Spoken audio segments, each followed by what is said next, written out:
Let's proceed with number 3. Stop putting things off. So, natay mga butang no nga dapat gitrabaho nato or giatubang nato pero tungod sa either nahadlok ka or feeling nimo natakbulan ka or kay energy kanang ay unya na lang na ana bitaw or gahide ka kay feeling nimo wala pa ka enough courage to face it. Pero akong na-realize guys kay um kung matabok na nimo ang kanang butang nga imong ginakahadlukan, naman day reward. The thing that you fear the most, pag na overcome na nimo, it is the success that you want and you desire. So, ana lang. Kay example, ako, basta di pa gyud enough akong energy, ako pag ginang planuhan, mutago sa gyud ko. Kay planuhan pa na akong isa ka butang. Pero usahay kay di na po siya healthy, kay bisag dili na gyud na siya kaplano-plano nga pwede rin ka maka-direct na og decide.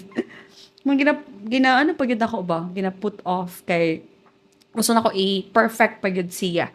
No, basic example lagi kanang katong pag-renew og business permit kaya mo ko'y negosyo mga ma'am sir. Maliit lang siya na negosyo. Dahil, ano tong processor sa akong business permit nga attorney ano na lang ni i-process ang business permit nga ako dayon nga best in ka ng budgeting committee.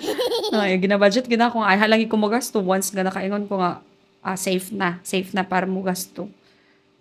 Safe na nga budget for that. Is nakaana ko sa akong self nga sa akong hunahuna nga dili lang siguro kay kanang perfect na gid ang tanan ay hapad ako i-release ang mga budget. Pero ang opportunity ato is nana mo tanan dadto, 'di ba at the beginning of the year kay nana dra tanan ang pang-medical, ang mag-approve sa tanan nga mga papers is nana sa isa ka lugar ba. So gamit gamit mo ta og wisdom when to put things off or act immediately.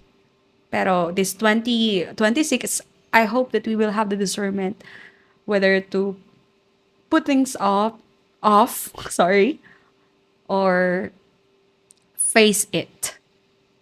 So, I pray for courage sa imuha.